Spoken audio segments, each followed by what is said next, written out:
Bonsoir à toutes et tous, vous m'entendez bien? Bonsoir Franck Bouys. Nous sommes ravis de vous accueillir pour la seconde fois à la librairie Martel. Ce soir, nous vous accueillons pour la publication de votre dernier roman, Entre toutes, paru aux éditions Albin Michel le 20 août dernier. C'est un très grand roman, je ne sais pas si vous l'avez tous et toutes lu, un livre d'une grande puissance pudique et poétique à la fois. C'est un livre dont le personnage principal est votre grand-mère, Marie. Qui est-elle? Bonsoir. Qui est-elle? C'est un personnage de roman. Pour que j'en vienne à raconter son histoire, il fallait qu'elle le devienne. J'aurais pas pu raconter. Je ne suis pas un chroniqueur, je ne suis pas un historien, je ne suis pas un fouilleur d'archives. D'abord, il n'y a ni carnet, ni cahier, ni quoi que ce soit. Il a fallu que son histoire, puis toutes les histoires qui étaient un peu agrégées autour de la sienne, travaillent ma mémoire suffisamment pour que ça devienne un personnage de roman, un personnage romanesque. Puis il y avait tellement de zones d'ombre. Parce que vous savez, encore une fois, il n'y avait pas de documentation. Et puis, qu'est-ce qu'on ne dit pas les choses dans ces familles-là? Parce que les fameux taiseux, ils parlent, certainement, mais ils ne disent pas. Donc, tout ce que j'ai fait, moi, dans mon travail de romancier, c'est aussi d'essayer d'élucider ce qu'était la vie de ces gens à travers tout ce qui n'était pas dit. C'est-à-dire les gestes, c'est-à-dire trouver des preuves d'amour dans une recette de cuisine, des choses aussi banales que ça, mais qu'on n'est pas capable de voir quand on est enfant.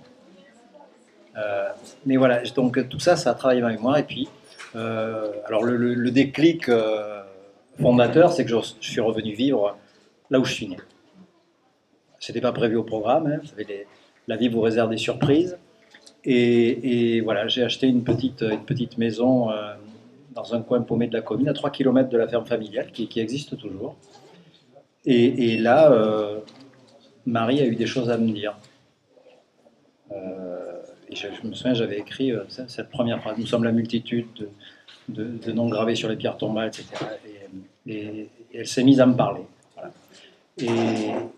Mais j'aurais pas pu le faire, encore une fois, si j'avais été trop près d'elle.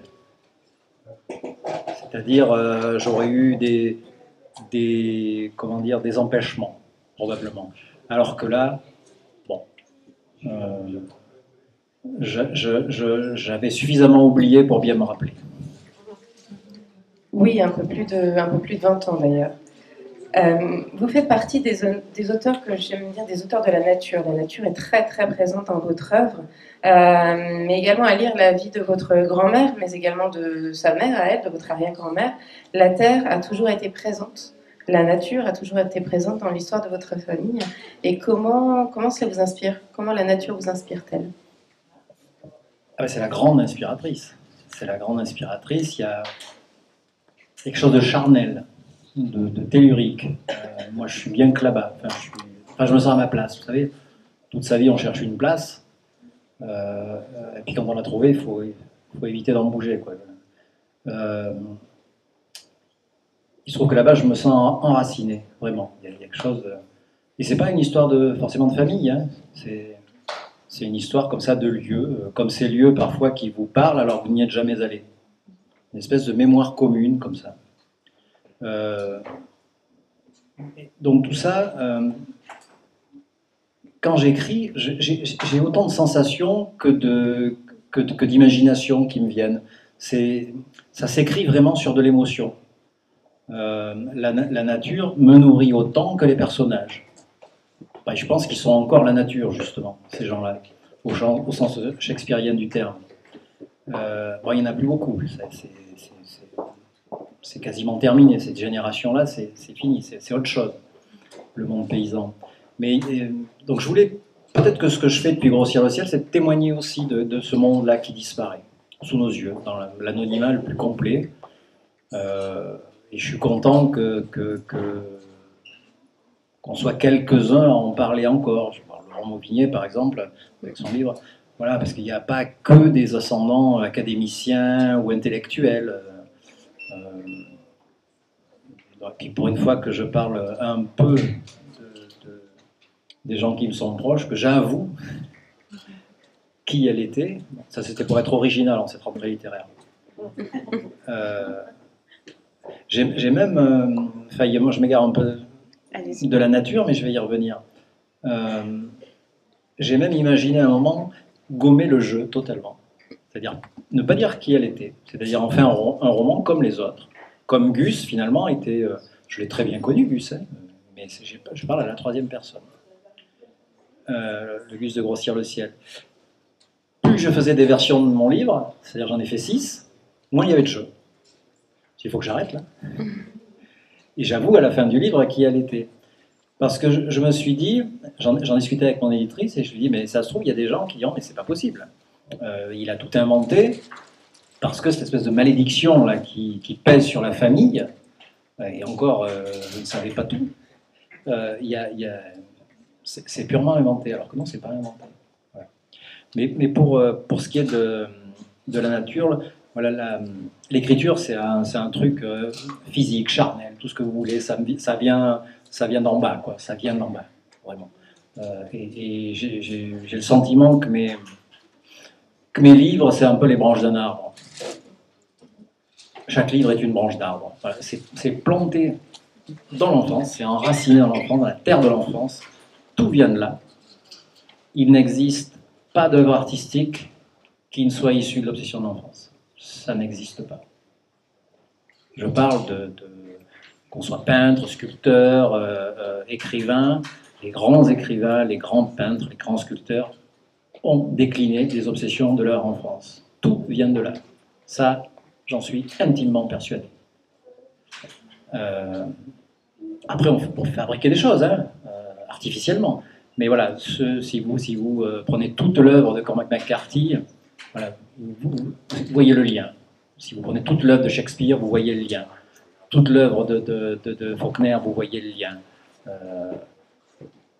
Donc voilà, et moi, mes obsessions sont faciles, je pense, à déceler dans mes livres, et elles ont tout un rapport avec cette terre.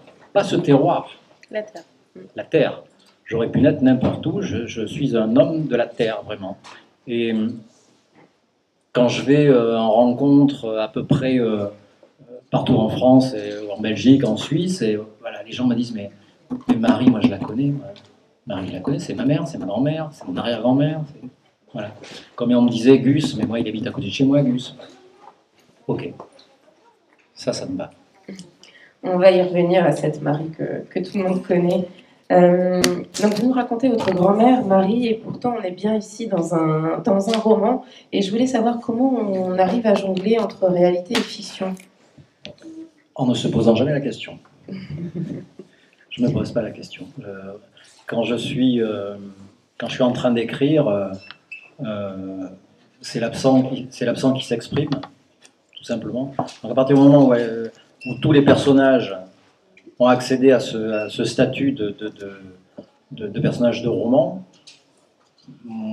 ils racontent leur histoire comme n'importe quel autre. Et même si un personnage n'a pas existé, il s'exprime de la même manière que Marie. Il y a quelques personnages qui n'ont pas existé, au sens réel, mais ils ont raconté leur histoire comme les autres, exactement comme Marie, exactement comme Anna, etc. Donc il n'y a pas de... Je ne me suis jamais posé la question. Et j'ai vraiment évité même d'en parler à ceux qui restent de ma famille. Jamais ils n'ont lu une ligne avant que le livre ne soit imprimé. Jamais, jamais, jamais. Il ne faut pas être perturbé dans l'écriture. Oui, ça reste chez vous avant de pouvoir sortir. Ah oui. C'est aussi une merveilleuse histoire d'amour. J'ai été très touchée par l'histoire d'amour de Marie et de Clément. Et je voulais vous poser une question. C'était pas plutôt rare à l'époque de vivre une histoire d'amour aussi intense, aussi forte, sachant qu'il me semble, bon, c'est raconté dans le roman, qu'il y avait d'autres hommes qui avaient des vues sur votre grand-mère. Oui, alors c'était très rare les mariages d'amour. Très très rare. Je crois que c'est une exception. Voilà. J'ai adoré écrire cette rencontre. Et j'ai adoré ça. Je sais exactement dans quel état j'étais, quelle musique j'écoutais. C'est extraordinaire. C'est superbe. Cette femme à qui on a mis quelques livres entre les mains, une institutrice, voilà, qui lui a mis quelques livres entre les mains et qui a découvert le bonheur de lire, qui rencontre une voix le soir de la messe de minuit. Voilà. Elle n'a pas vu, elle ne sait pas qui chante, elle sait que c'est un homme, mais elle tombe amoureuse de la voix. Je trouve ça merveilleux. C'est comme ça que ça s'est passé. Voilà, la rencontre se fera après, et parce qu'elle avait une volonté farouche, et c'était cet homme-là. Voilà. Il n'y avait pas en démon. Il y a un passage aussi avec, pas trop en dire, mais avec sa mère où c'est un peu compliqué. Il y a un dialogue. Oui. C'est-à-dire Voilà, que votre arrière-grand-mère essaye de cadrer certaines choses avec sa fille. Oui, oui. Alors toujours pareil avec les méandres des œufs, c'est-à-dire sans vraiment avoir l'air de le dire, mais voilà, parce qu'elle sait ce qui peut se passer. Mais qu'est-ce que j'ai aimé ça, oui, c'était très très beau. Et puis cette scène-là, où ils se rencontrent vraiment physiquement sur le parvis de l'église, avec cette espèce de drame qui se joue derrière la vitrine de l'épicerie, avec ces deux personnages-là qui n'ont pas pu avoir d'enfants, et qui observent ça. C'est cette espèce de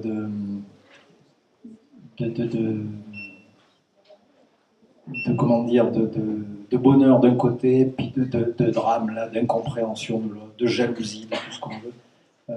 Ça, c'est quelque chose qui m'a beaucoup plu. Merci. Il y a des moments où on est plus porté. Voilà. Il y a des moments où on est envahi par l'histoire et d'autres moments où on est envahi par l'émotion. Voilà. Ça, c'est un moment où je suis envahi par l'émotion. Et là, on ne se pose pas la question de savoir ce qu'on raconte.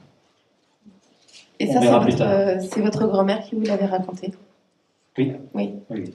Alors, elle ne l'avait pas raconté.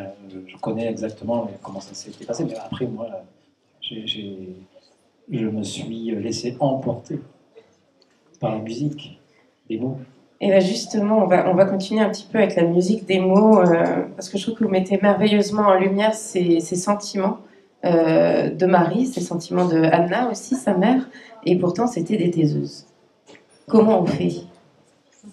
Il faut beaucoup les observer. Et il faut, une fois qu'on est adulte, continuer de les observer. Et puis, c'est toujours pareil. Moi, j'aurais pas su mieux dire si j'étais resté dans cette mouvance. Donc, moi, je suis le premier à avoir bifurqué, vous savez. C'est un monde où rien ne doit changer. Et voilà, attention, hein. On est des héritiers, on continue. Moi, j'ai bifurqué, c'était pas prévu au programme. Et peut-être que j'ai bifurqué parce que je voulais exprimer ce que je n'étais pas capable de dire, de leur dire. Donc de l'exprimer différemment, de l'exprimer avec mes mots écrits. Voilà. D'exprimer leur poésie du geste, leur poésie du regard. C'est-à-dire tout ce qui est en dehors des mots. Si j'avais un rêve absolu, ce serait de faire parler les silences. Voilà. Ça, c'est l'ambition ultime, c'est-à-dire tout ce qui se passe entre ce qui est dit. Si vous voulez, dans les dialogues, là, c'est vraiment un truc que je travaille énormément. Il y a beaucoup de gestes. Parce que moi, je ne comprenais pas ce qui se disait. Par contre, j'observais les gestes, j'observais les regards. C'est-à-dire tout ce qu'il se disait par d'autres moyens que les mots. Bon, alors, après, une fois que moi, j'ai eu les mots que j'ai lus, les romanciers du 19e, les feuilletonistes et tout, voilà, mon imagination, j'ai comblé tous ces non-dits et tous ces vides. Là. Vous écrivez « Les parents sont des rochers sur lesquels les enfants s'accrochent jusqu'au bout, même devenus vieux à leur tour. Marie n'avait plus qu'un seul rocher de ce genre, il était inconcevable qu'il puisse s'éroder. Finalement, quel que soit notre âge, on reste toujours l'enfant de nos parents, et eux restent ces phares qui nous guident tout au long de notre vie, et on sent vraiment l'exactitude de ces propos chez vous. Ah oui, ben ça, c'est la perte, c'est insupportable. On a beau s'y préparer, on a beau se dire que voilà, on vieillit, tout ce qu'on veut, mais c'est pas concevable. Bon, ce qui est vraiment inconcevable, c'est la mer. Ça, mais on se prépare jamais à ça. Voilà, c'est inaltérable. Moi, je ne vais pas rentrer dans ma vie privée, mais les parents sont inaltérables. Et quand ils disparaissent, c'est quelque chose qui s'effondre. Et puis, on devient l'héritier de quelque chose. On devient... euh, on est à nouveau ce rocher. C'est-à-dire on a une responsabilité énorme. On se sent une responsabilité. Enfin, moi, c'est comme ça que je le ressens. Et on se sent la responsabilité de ne pas disparaître. Mais ça, c'est l'inspiration de la mort. Hein. L'histoire finit mal, hein. Ça, je ne sais pas pour mais les grands livres partent tous de ça. On est bien d'accord, on a besoin de ça, on a besoin de creuser cette énigme-là qu'on aimerait bien élucider. Voilà, donc par toutes sortes de subterfuges, on essaie de trouver des moyens de la contourner, de l'apprivoiser par divers moyens. Et alors, par la religion, la Marie, c'était plus le sacré que la religion. Mais voilà, il y a plein de moyens de contourner cette foutue finalité. Ce livre, c'est aussi une histoire de... Allez-y. Et l'art, oui. La lecture. C'est un très bon moyen de la contourner. Ce livre, c'est aussi une histoire de femmes et de femmes fortes, d'une force incroyable et dans laquelle on peut reconnaître les femmes d'une époque, des femmes qui se sont retrouvées, malgré elles, à la tête d'une exploitation agricole, qui ont traversé 2 guerres mondiales, les révolutions industrielles et les malheurs de la vie. Est-ce que vous pensez qu'elles vous ont transmis cette force? Oh, j'ai bien moins fort qu'elles. Je suis un homme. Non, mais c'est pas la même époque, c'est pas la même éducation, c'est pas comparable. Voilà, ce qu'elle a vécu, c'est comment on reste debout, quoi. Comment on reste debout, comment on reste digne. Moi, tout le temps où je l'ai connue, je l'ai toujours connue avec le sourire, tout le temps. Je savais des choses, je savais pas tout ça. Après, voilà, je comprends. Les gens qui sourient beaucoup, c'est pour mettre à distance le malheur. C'est-à-dire, il sourit, il va bien, on va pas creuser, quoi. Tout va bien. Tout va bien. C'est comme quand on demande ça va. Franchement, les gens répondent ça va, évidemment. On ne creuse pas. Donc oui, cette force incroyable, mais qui lui venait de sa mère. Elles ont eu un peu la même histoire. Clairement. Elles ont un peu la même histoire. Parce qu'il y a 2 histoires d'amour. Il y a celle effectivement de Marie et Clément, mais il y a celle de Marie et Anna. Ah oui, Marie-Anne. Voilà, cette mère qui porte son enfant sur son dos. Jusqu'à 2 ans. Jusqu'à 2 ans. Et cette fille qui se souvient de sa mère, enfin pour se rappeler sa mère, elle se rappelle l'odeur du chapeau, de la paille torréfiée, puisqu'elle avait toujours le nez qui reposait contre le chapeau. Je trouve ça très très beau. Tout s'incarne en fait par des odeurs, mais c'est comme quand j'écris. Moi,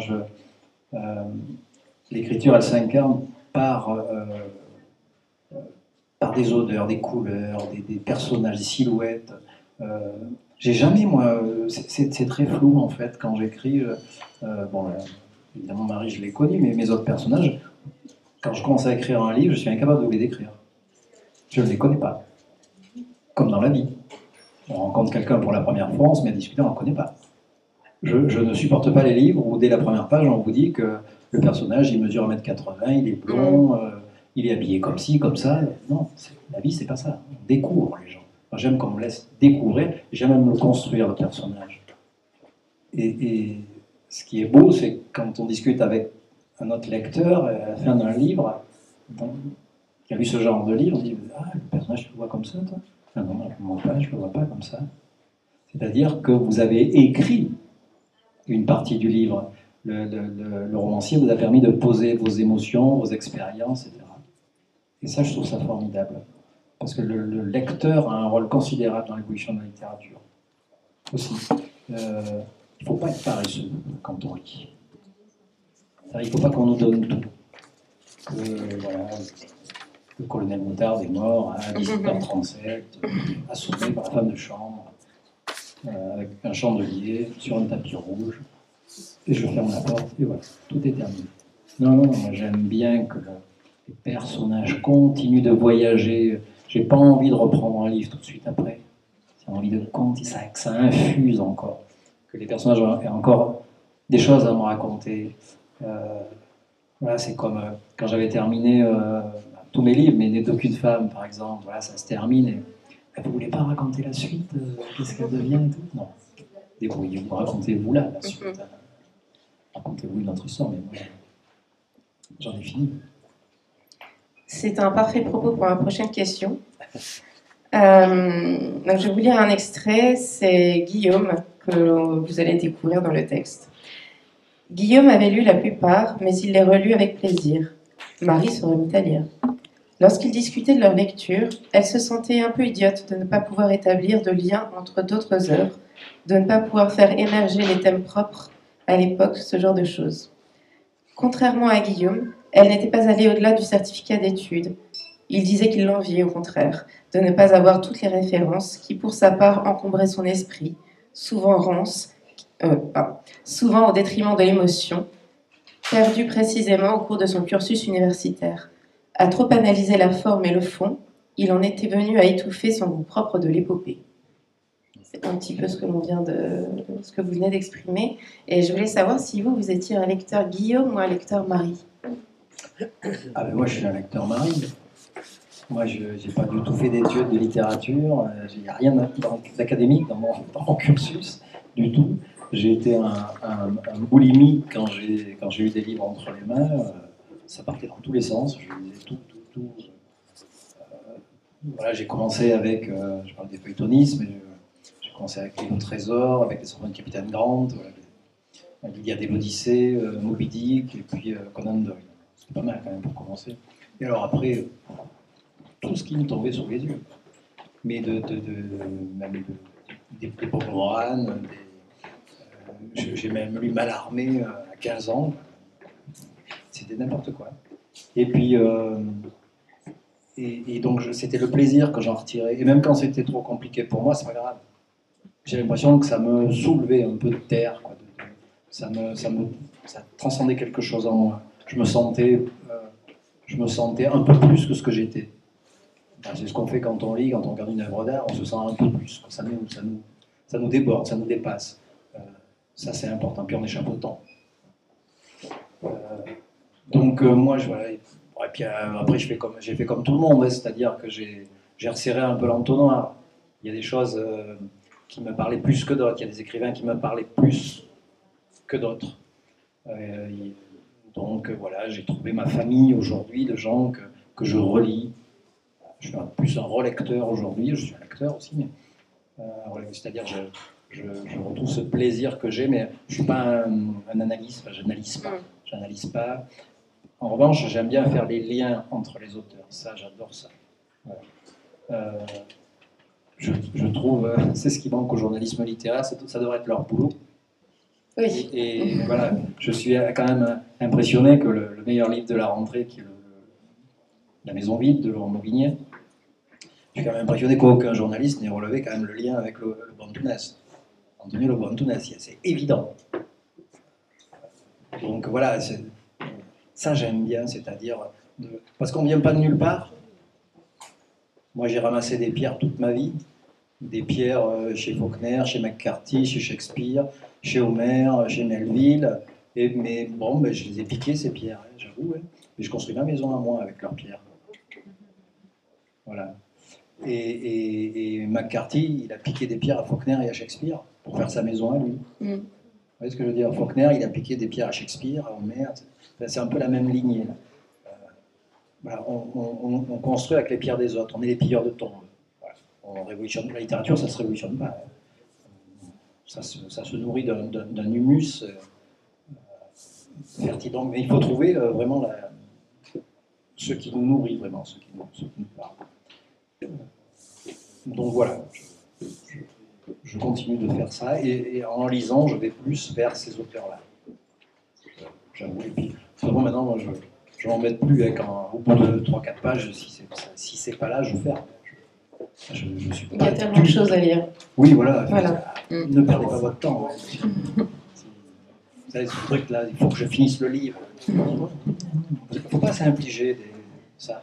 Non, non. On le repose, c'est pas pour nous, voilà, il n'y a pas de honte à ça. Quoi. On en prend un autre, et puis voilà. On va parler de fantômes. Nous sommes capables de cartographier le génome humain, d'identifier les anomalies, mais nous ne sommes pas en mesure d'évaluer quelle part du vécu de nos aïeuls nous imprègne réellement, ce bruit de fond dans nos cellules qui rôde comme un fantôme. Est-ce que parler de ces fantômes, c'est un peu faire la paix avec ? Je n'ai pas envie de faire la paix avec eux. Je suis un homme peuplé, pour prendre un livre que j'ai écrit. Mais non, pourquoi les... Moi j'aime bien qu'ils me visitent de temps en temps, ces fantômes. J'aime bien entendre une voix qui roule les airs. Vous aurez deviné à qui elle appartient. C'est pas une histoire de faire la paix avec eux. En revanche, la question que je me pose, c'est cette mémoire collective là, qui nous arrive, d'où ça vient, ce bruit de fond dans les cellules, là, du vécu d'autres personnes, mais très antérieures. Ces sensations d'avoir vécu d'autres vies, d'avoir vécu autre chose. J'imagine que ça vous est arrivé à tous. Voilà, c'est ça qui m'interroge, cette espèce de mémoire, là. Cette mémoire qu'il faut transmettre. Parce que je crois que mon rôle aussi, c'est ça, c'est de transmettre quelque chose comme ça. Parce que ces lignées-là aussi, je parlais de continuité, je parlais d'héritage, il faut qu'il en reste quelque chose. C'est comme on regardait les photographies de Walker Evans tout à l'heure et de Dorothy Lange. Walker Evans, voilà, et ben il a pris avec James Hadji, ils ont pris 2 ans de leur vie, ils devaient aller faire un documentaire sur les ramasseurs de coton en Oklahoma dans les années 30, pendant la Grande Dépression. C'était un petit article comme ça pour le Herald Tribune. Ils devaient rester 1 semaine, quoi. Je crois qu'ils sont restés 2 ans. 2 ans. Ils ont écrit un livre extraordinaire qui s'appelle L'ombre dans les grands hommes.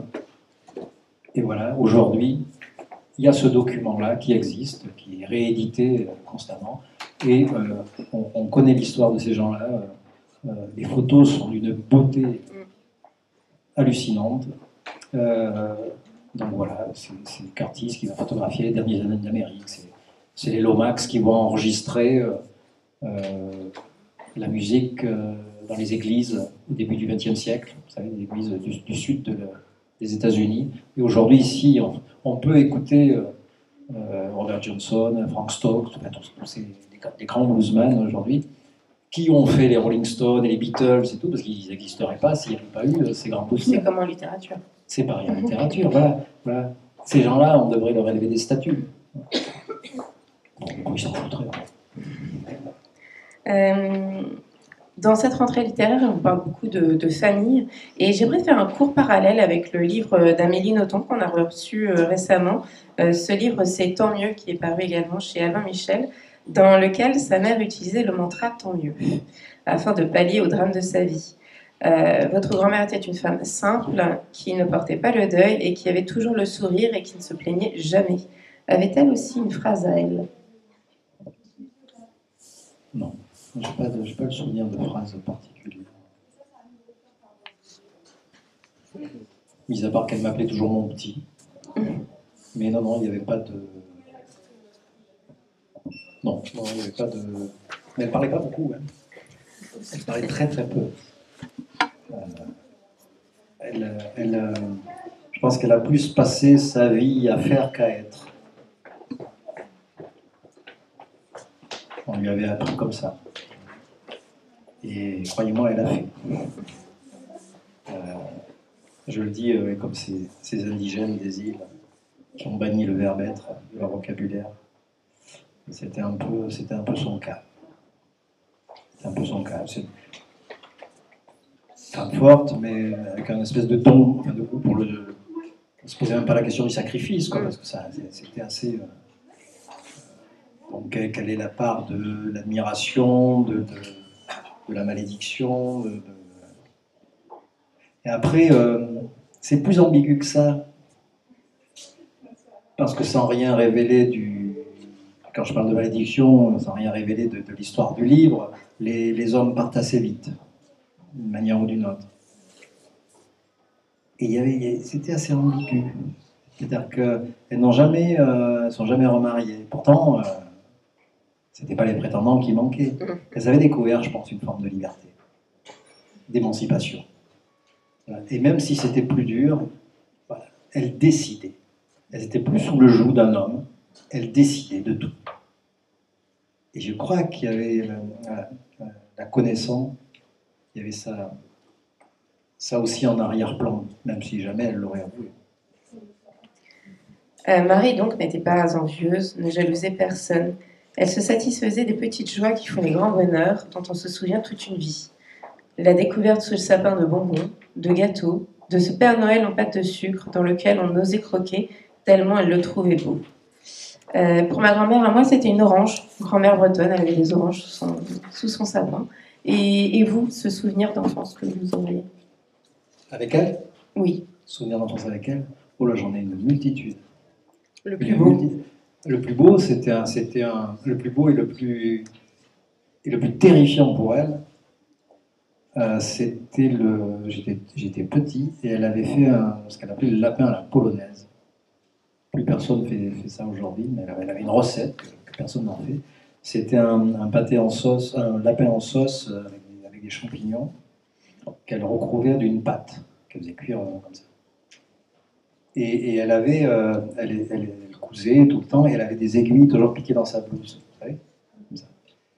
Et un jour, en mâchant un bout de pâte, elle voit apparaître comme ça, briller une aiguille dans la pâte. Alors là, donc j'allais avaler l'aiguille, quoi. Alors ça a été elle en parlait toute sa vie, elle a parlé de ce truc-là, de ce plaisir que j'avais, moi, de croquer dans ce truc-là qui était un plat extraordinaire. Et elle en a parlé tout le temps. Et après, elle n'avait plus du tout les aiguilles piquées dans sa blouse. Je voudrais qu'on reparle un petit peu de la couverture du livre, parce qu'on en a parlé brièvement il y a quelques instants. Superbe couverture, c'est une photo de Dorothy Lange, qui est une immense photographe du XXe siècle et qui est connue pour de nombreux portraits durant la Grande Dépression, donc après 1929. Et je voulais savoir comment vous avez rencontré, comment vous avez croisé la route de cette photographe.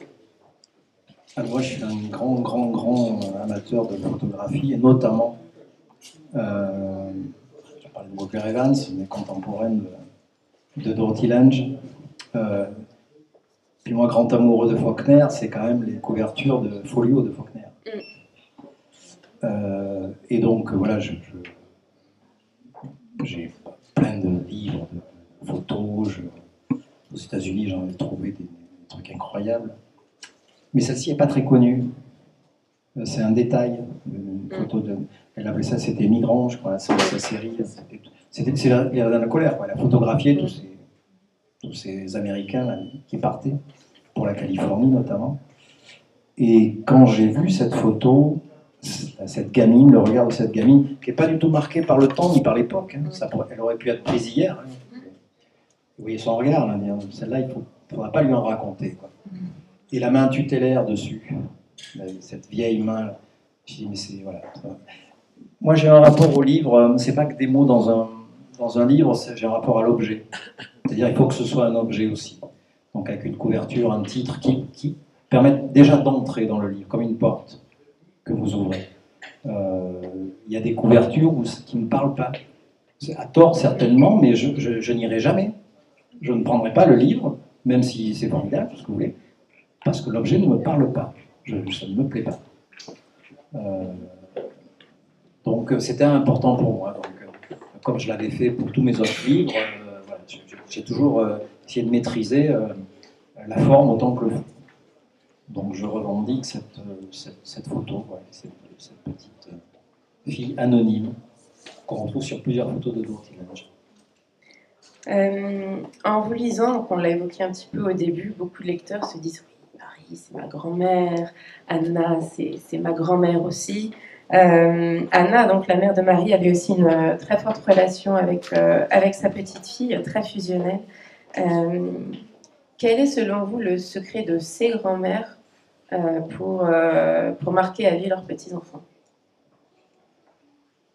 Bah, ils sont un petit peu débarrassés de l'éducation. Donc c'est pour ça que les sentiments sautent souvent une génération. Enfin, l'expression des sentiments, on est un peu débarrassé de tout le reste, quoi. Donc c'est plus facile. Et c'était ce qui s'est passé avec elle. Bon, Anna, c'était un peu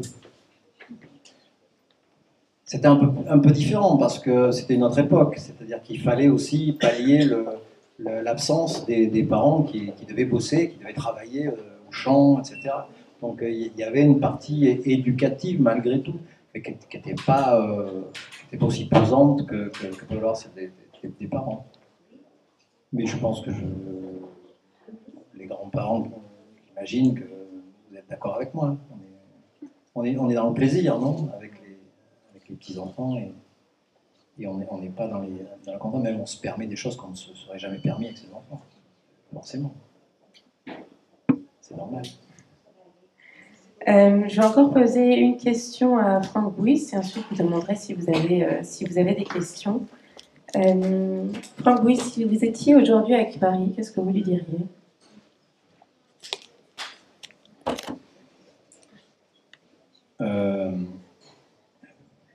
J'espère que tu es fier de moi. C'est même pas une question, parce que je suis sûr qu'elle serait fière de moi. Ouais. Ça, c'est un des grands regrets de ma vie, qu'elle n'ait pas pu lire un seul de mes livres. C'était la prochaine question. Ouais, ben voilà. Qu'elle n'a pas pu vous lire. Ouais, elle n'a pas pu me lire, et ça, si j'ai un regret, c'est celui-ci. Elle qui aimait tant ça, qui attendait mon arrivée le vendredi soir avec mes cassettes audio, mon sac de cassettes audio, et son petit magnétophone. Ouais, ça c'était un moment de partage, et donc on parlait des livres qu'elle avait lus. Toute une période de sa vie, au début, c'était plutôt des classiques qu'elle lisait, et puis à la fin, elle visitait son territoire, quoi, avec des écrivains, voilà, qui lui faisaient revivre comme ça des choses qu'elle avait envie de ne pas oublier. Et qui lui parlait. Et qui lui parlait, ouais, qui lui parlait de gens qui avaient disparu, d'une époque. Ça, c'est quelque chose une question que je lui avais posée. Ouais. Je me disais quand même, elle naît en 1912, elle disparaît à l'aube de 2000. Je me disais, waouh, quelle vie! On passe quasiment de l'âge du fer, au premier homme sur la Lune. Et je me dis, ça n'aurait pas été ça la plus grande révolution. Parce que finalement, dans cette petite ferme, comme tout le reste d'ailleurs, comme toute l'histoire, parce que moi je ne suis pas historien, je n'ai pas traité de la grande histoire, j'ai traité de l'histoire avec un petit h, c'est-à-dire vu dans la cour de cette ferme. C'est-à-dire même toutes les guerres, comment elles étaient vues, c'était pas forcément du tout vu comme l'ensemble de la population. Il y avait toujours un rapport à la survie, quoi. Donc c'était ça qui primait. Bon, les Allemands sont arrivés assez tard, parce qu'on était en zone libre, le centre de la France pendant longtemps. Mais bon, on s'habituait. Et donc je me suis dit, ouais, elle a échappé à la révolution numérique. Elle a échappé à ce truc-là, quoi. Elle a échappé aux réseaux sociaux, elle n'aurait rien compris. Hein. Mais la grande révolution, à mon avis, c'est celle-ci. Parce que les autres se sont faites finalement dans l'ordre. Ça s'est fait assez naturellement. Alors celle-ci, ça a été un bouleversement total. C'est pour ça qu'on n'arrive pas à juguler les excès. Parce que ça s'est fait d'un coup, en quelques années. Voilà. Quelques années où voilà, les gens sont complètement privé de la parole. Enfin, ce monde-là, je pense que je comprends moins ce monde-là qu'elle le comprenait à la fin du XXe siècle. Pourtant, je suis moins âgé. Et probablement que je suis devenu un vieux con. Non, c'est surtout un monde qui bouge très très vite. Merci infiniment, Franck Bruys. Merci. Avez-vous des questions? Si vous n'osez pas, vous aurez quelques minutes avec Franck l'histoire de la séance de signature, ne vous inquiétez pas. On a une petite surprise, je vais juste demander... Ah, une question, excusez-moi. Vous évoquiez le fait que votre livre n'était pas connu de vos proches, vous attendiez qu'il soit terminé. Quelles ont été leurs réactions? Oula. Si je devais utiliser un mot pour caractériser la réaction, ce serait silence. Ouais. Ouais, silence. J'ai fait revivre... je crois qu'il y a eu beaucoup de surprises. Et pour la petite Juliette, on n'en a toujours pas parlé. On n'en a toujours pas parlé. J'attends que ça vienne. Je pense que ça viendra. Mais voilà, il faut digérer. Je sais qu'elle relit mes livres 2-3 fois avant d'être capable de m'en parler. Mais ouais, c'est compliqué. C'est compliqué, ce que je comprends. Hein. Ce que je comprends. Voilà.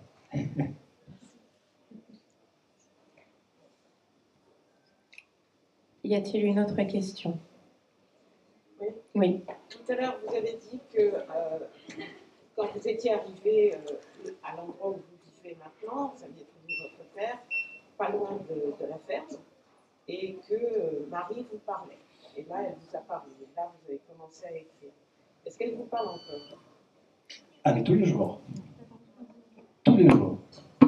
Ah oui, ça, c'est pour ça que je parlais de fantômes tout à l'heure. C'est pas vraiment des fantômes, c'est comme les morts sont les invisibles, ils ne sont pas les absents.